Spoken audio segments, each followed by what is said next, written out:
اب مسئلہ تھا پیسوں کا، اسباب کا. اب یہ پیسے کہاں سے ہیں، کس طریقے سے جایا جائے؟ اچھا میرا اس پہ ایمان ہے، اور ایمان بھی یقین کی حد تک ہے کہ حج اور عمرے کا تعلق پیسوں سے نہیں ہے.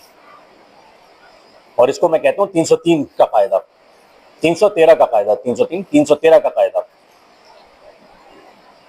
اس کی مثال میں اس طرح سے دوں کہ ہمارے ایک دوست تھے، جب اللہ حج کے بعد اللہ تبارک و تعالیٰ نے 1-2 عمرے کرنے کی بھی توفیق دی، اور ایک دن میں ان سے ملنے گیا عمرے پہ جانے سے پہلے، تو وہ بہت رو رہے تھے.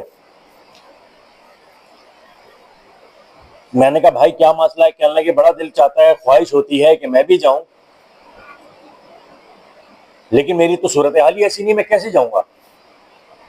تو یہ قاعدہ پھر میں نے ان سے تذکرہ کیا. میں نے کہا 313 کا انتظام کریں. کہنے لگے 313 سے کیا مطلب؟ میں نے کہا بھائی مسئلہ یہ ہے کہ اللہ تبارک و تعالی کے حکم پہ جب اللہ کے نبی صلی اللہ علیہ وسلم غزوہ بدر کے لیے نکلے تو آپ کے ساتھ 313 صحابہ تھے. اور جب غزوہ بدر کی رات آپ نے دعا کی تو اللہ تبارک و تعالیٰ سے کیا کہا؟ اے اللہ جو کچھ میرے پاس ہے میں لے کے آ گیا، اب ان کو فتح کس طرح سے دلانی ہے یہ مجھے نہیں پتا. تو آپ بھی آپ جو کچھ کر سکتے وہ کریں، باقی کام اللہ پہ چھوڑ دیں. انہوں نے کہا کروں کیا میں نے کہا بھائی سب سے پہلے پاسپورٹ بنوا لیں. پاسپورٹ کتنے کا بنے گا؟ میں نے کہا 2500 روپے کا خرچہ ہے. کہہ رہے ہیں یہ کہاں سے لاؤں؟ بہرحال کہیں نہ کہیں سے کر کرا کے انہوں نے 2500 روپے کا پاسپورٹ بنوا ہی لیا. 5 سال کی ایکسپائری تھی.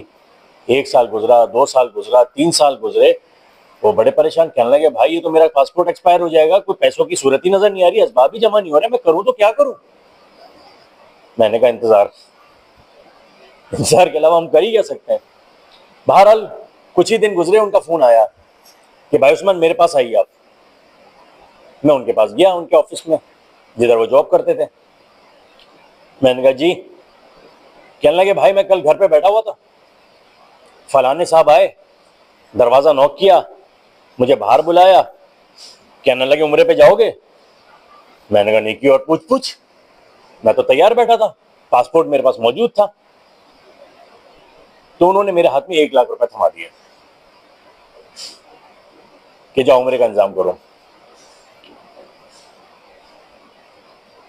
کہنے لگے میری خوشی کی انتہا نہیں رہی، اب آپ میرا انتظام کراؤ، اب آپ نے مجھے بتایا تھا، مجھے طریقہ سجھایا، اب بتاؤ کیسے کروں. میں جن صاحب کے ساتھ میں عمرے پہ گیا تھا، یا جو صاحب مجھے بھیجتے تھے ٹریول ایجنسی والے، ان کا میں نے پتہ دیا، ان سے ان کا رابطہ کرا دیا.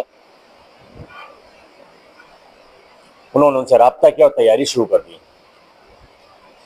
کچھ ہی دن گزرے تھے کہ ان کا دوبارہ فون آ گیا، بھائی ایک مسئلہ ہو گیا. میں نے کہا اب کیا مسئلہ ہو گیا؟ کہنے لگی بیٹی کا رشتہ کیا تھا، وہ شادی مانگتے ہیں. میں نے کہا اللہ کے بندے وہ 1 لاکھ روپے عمرے کے لیے اس کو نہ چھیڑ دینا. کہنے لگے نہیں اس کو نہیں چھیڑا، وہ الگ سے میں انتظام کروں گا. میں نے کہا ٹھیک ہے کرو. بہرحال وہ اپنی ذمہ داری سے فارغ ہوئے، شادی وادی سے فارغ ہوئے. اس کے بعد کہنے کا مطلب یہ ہے کہ وہ اکیلے ہی نہیں، اپنی بیگم کو بھی لے کے عمرے پہ گئے. اور کچھ ہی عرصہ گزرا تھا کہ اللہ تبارک و تعالیٰ نے ان کے لیے ایسی صورت بنائی کہ پھر وہ اپنی بیگم کے ساتھ حج پہ گئے. کوئی صاحب انہیں حج پہ لے کے چلے گئے، اور وہ حج کرایا ان کو ماشاءاللہ سے ایسی جگہ ٹھہرایا کہ وی آئی پی حج، حرم کے قریب، ساری رہائش، ساری چیزیں. بہرحال